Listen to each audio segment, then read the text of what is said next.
परमात्मा को प्राप्त करने की क्या कोई औषधि है? हाँ भाइयों, हाँ है। बहुत ही दिव्य और दुर्लभ जड़ी बूटी है, वह बहुत ही आसानी से प्राप्त की जा सकती है। एक महोदय ने हमसे प्रश्न किया कि क्या परमात्मा को प्राप्त करने की औषधि है? यह बात उस समय की है, मैं किसी औषधि को जंगलों में ढूंढ रहा था। उस समय एक महाशय आए और हमसे यह प्रश्न किया कि क्या परमात्मा को प्राप्त करने की औषधि है? मैंने कहा हाँ है। तो वह बोले कहाँ पर मिलेगी, किसके पास मिलेगी और कितने दिन खाना होगा और उस औषधि को किस प्रकार से प्रयोग करना है। तो मैं उस औषधि को पूर्णतः बताऊंगा कि वह औषधि कहाँ मिलेगी, बहुत ही सरलता से मिल जाएगी, और किसके पास मिलेगी यह भी मैं बताऊंगा, बहुत आसानी से प्राप्त हो जाएगी। उस औषधि को कितनी मात्रा में और कितने दिन प्रयोग करना है, जिससे उस परमपिता परमात्मा की प्राप्ति हो सकती है। और उसको अगर विधिवत प्रयोग करेंगे तो बहुत ही आसानी से शीघ्र वह औषधि अपना प्रभाव दिखाना शुरू कर देती है। वह सज्जन पुरुष सज्जनता की मूर्ति थे। उन्होंने जिज्ञासावश हमसे कई प्रश्न पूछना प्रारंभ कर दिया।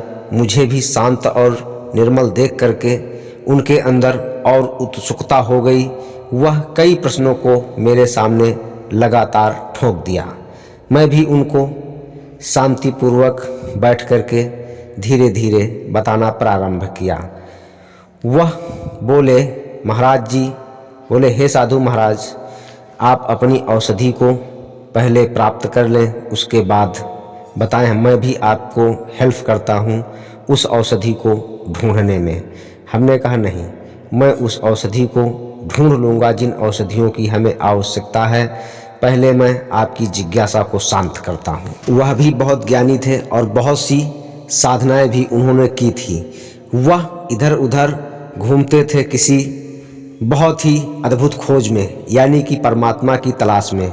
साधु संतों से बातचीत किया करते थे, लेकिन उनको सच्चा मार्ग दिखाने वाला कोई भी नहीं मिल रहा था। उनकी बातचीत से पता चला कि बहुत उच्च कोटि की साधनाएं उन्होंने की थी, आदिशक्ति की साधनाएं की थी, ओम नमो भगवते वासुदेव की बहुत ही अच्छी खासी साधना की थी, और इंगला पिंगला सुषुम्ना नाड़ी को भी जागृत किया था और चक्र भी जागृत थे।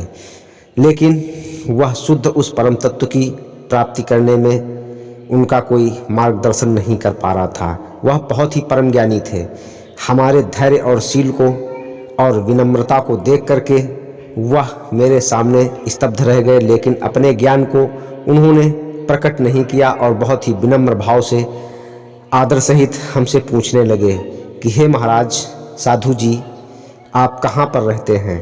तो मैंने उनको बताया कि मेरा स्थान ध्रुव टीला है और मैं इधर उधर चलता फिरता रहता हूँ। हमसे कहने लगे हे योगी राज। हमने कहा मैं योगी हूँ, लेकिन मैं गृहस्थ सन्यासी हूँ। मैं गृहस्थ आश्रम को पालन करते हुए सभी नियमों का पालन करता हूँ।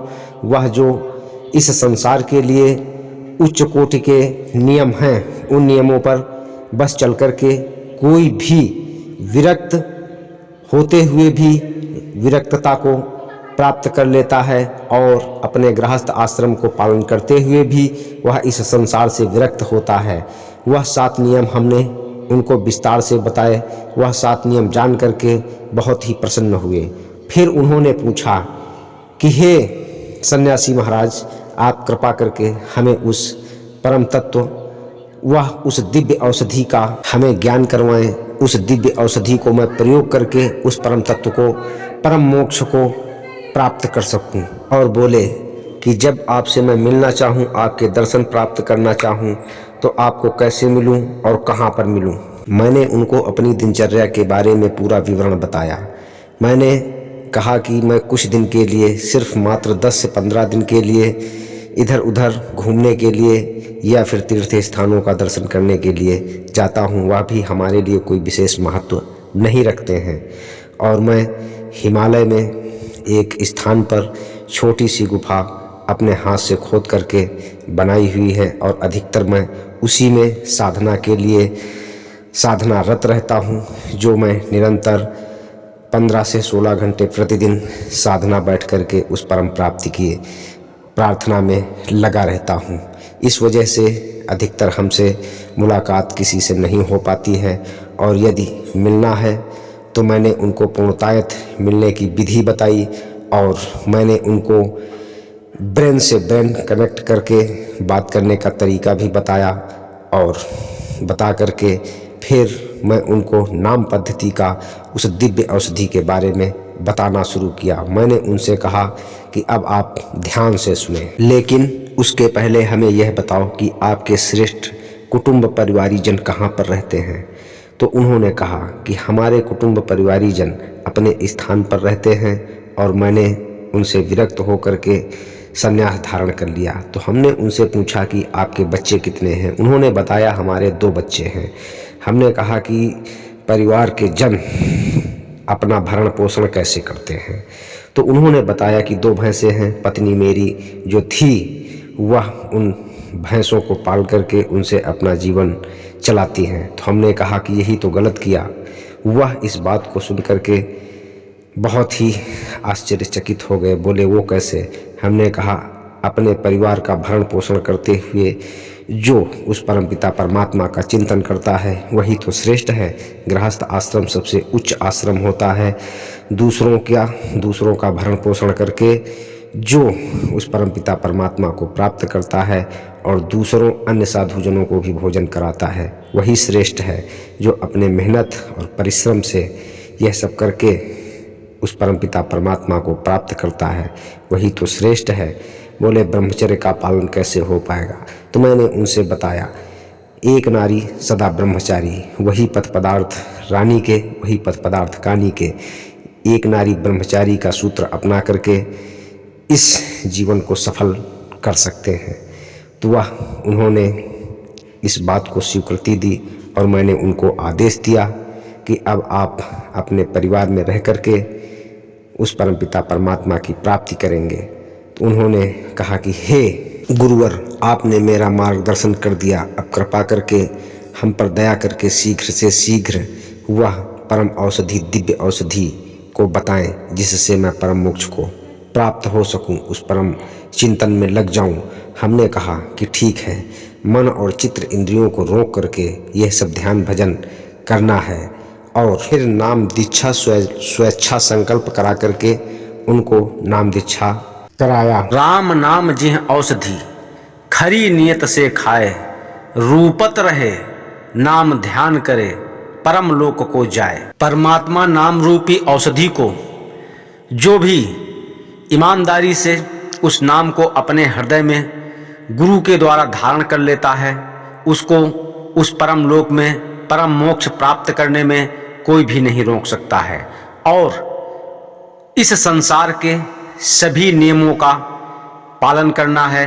उन नियमों पर चल करके जो अच्छाई के नियम बताए गए हुए हैं, वह 7 नियम, उन 7 नियमों का पालन करता है, तो इस संसार में कोई भी ऐसा बंधन नहीं है जो आत्मा को उस परम मोक्ष को प्राप्त करने में रोक सके। उस परमात्मा के परम दर्शन को पाना है तो परमात्मा रूपी औषधि को गटको, नहीं तो फिर इसी संसार में बार बार भटको। वैसे तो परमात्मा के अनंत नाम हैं, उन नामों के अनुसार अनंत रूप भी हैं, लेकिन इन नामों से मुक्ति नहीं प्राप्त होगी। वेद पुराण शास्त्रों में भी उन परमात्मा का नामों का वर्णन मिलता है। अगर उन नामों को पढ़ करके अगर जाप करने लगे तो इस संसार में कोई भी आत्मा न बची होती, वह परम मोक्ष को प्राप्त कर लिया होता। यदि उस परम मोक्ष को प्राप्त करना है तो किसी सच्चे गुरु की तलाश करनी होगी। सच्चे गुरु की तलाश के लिए यह जानना होगा कि वह जो गुरु है उस परमपिता परमात्मा को प्राप्त कर लिया है या नहीं। यह जानने के लिए बहुत ही कठिन होता है कि उसने परमात्मा को प्राप्त किया है या नहीं किया है। जिस इंसान को सच्चे गुरु की तलाश है तो उसकी खोज करनी होगी, और वह परमात्मा को प्राप्त किया है या नहीं किया है, इसके बारे में मैं पहले बहुत ही विस्तार से बता चुका हूँ। उसकी आपको पूर्णतः जानकारी होगी। ऐसे ही गुरु की तलाश करना है जो मैंने बताया हुआ है, उन नियमों पर चल रहा है और उसके अंदर वैसे ही गुण और लक्षण पाए जा रहे हैं तो वास्तव में वह परमपिता परमात्मा को प्राप्त कर चुका है। आइए एक बार मैं फिर बता देता हूँ कि यदि जिस इंसान ने या जिस गुरु ने परमात्मा की प्राप्ति कर लिया है तो उसके अंदर कैसे लक्षण होंगे। वह सदैव सत्य बोलता होगा, कभी भी किसी प्रकार का झूठ नहीं बोलता होगा, क्योंकि सत्य ही परमात्मा है और सत्य जब बोलेंगे तभी सच्चाई आएगी, तभी परमात्मा का अंदर वास होगा। दूसरा, किसी भी प्रकार का नशा न करता हो, नशा से मुक्त हो, शाकाहारी हो, किसी भी जीव की हिंसा न करता हो और अपने चरित्र का पक्का हो, चरित्रहीन ना हो, यानी कि माँ को माँ समझे और बहन को बहन समझे, बेटी को बेटी समझे, समाज को समाज समझे। चरित्र का पक्का होना बहुत ही आवश्यक होता है और अपने मेहनत मजदूरी कमाई का खाता हो, ना कि दूसरे के रोटियों पर वह पड़ा हुआ हो और कहे कि मैं परमात्मा का भक्त हूँ और परमात्मा को प्राप्त कर लिया। क्योंकि वह दूसरे का जब खाएगा तो उसके अंदर वैसी ही भावनाएं बनेंगी और उसी का गुणगान करेगा जिसका वह खा रहा हो, और किसी भी प्रकार की चोरी ना करता हो और जुआ सट्टा इत्यादि न खेलता हो, किसी के साथ में छल न करता हो, धोखा न करता हो और किसी का धन न हड़पता हो और फालतू में किसी से धन न ऐंठता हो और सदैव वह परमात्मा लीन रहता हो, परमात्मा की खोज में लगा रहता हो, चिंतन करता हो, भजन करता हो, ध्यान करता हो, तो वह पक्का समझ लो कि वह परमपिता परमात्मा से मिला हुआ है। उसको इस संसार से किसी से कोई मतलब नहीं होता है, क्योंकि उसका यह जो सब नियम हैं वह सभी नियम परमात्मा की तरफ ले जाते हैं और वह परमात्मा में लीन रहता है और परम मोक्ष को प्राप्त कर लेता है। ऐसा ही गुरु अपने शिष्य को परम मोक्ष दिला सकता है, परमात्मा से मिलवा सकता है। अन्यथा जो भी आप इधर उधर के या जो भी जैसे भी गुरु तलाश करेंगे वह आपको ऐसे ही स्थान पे ले जाएंगे जैसे में उनकी भावनाएं बसती होंगी। कहते हैं कीच कीच के धोते कबहु न कीच जाए। अगर गंदगी से गंदगी को धोगे तो वह कभी भी साफ नहीं होगी। इस वजह से ऐसे गुरु की खोज करें, वह सच्ची नाम औषधि परमात्मा रूपी नाम औषधि को देगा, उसी से कल्याण हो। जो लोग अधिक ज्ञानी होते हैं और अपने को बहुत अधिक ज्ञानी दिखाते हैं वह तो कभी भी परमात्मा को प्राप्त ही नहीं कर सकते हैं। चाहे करोड़ों जन्म उनको लग जाएंगे तब भी वह परमात्मा को नहीं प्राप्त हो सकते हैं। परमात्मा उसी को प्राप्त होता है जो पूर्णतः अपने को समर्पण कर देता है। एवं या तो फिर परमात्मा मूर्ख को मिलते हैं जो बिल्कुल ढिठाई से, दृढ़ता से जो बता देता है गुरु उस पर बस चलने लगता है, बस सिर्फ वही करने लगता है, या तो फिर परमात्मा उसको मिलते हैं। अन्यथा जो अधिक ज्ञानी बनते हैं उनको कभी भी परमात्मा नहीं मिलते हैं, क्योंकि वह वैसे ही होते हैं। सुरा से घड़ा भरा हुआ है तो उसमें पवित्र जल नहीं आ सकता है, यानी कि जैसे शराब मदिरा से वह घड़ा भरा हुआ है तो उसमें गंगा जल या स्वच्छ जल कहाँ से आएगा। अगर डाला भी जाएगा तो फिर वह दूषित ही रहेगा, बदबू ही मारेगा।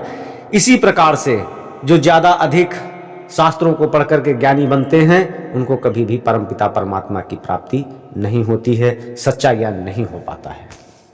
अब बात आती है कि परमात्मा के कितने बार नाम लिया जाए और कितनी देर तक लिया जाए, तो यह बात साधक के ऊपर निर्भर करती है कि परमात्मा का नाम कितनी देर जपना है और उसकी कैसी भावनाएं कितनी देर में बन पा रही हैं, उस परमपिता परमात्मा के लिए कितनी उसके लिए करुणा बन पा रही है और उसके हृदय में कितना गहराई से वह परम ज्योति उभर रही है और उसमें बस रही है।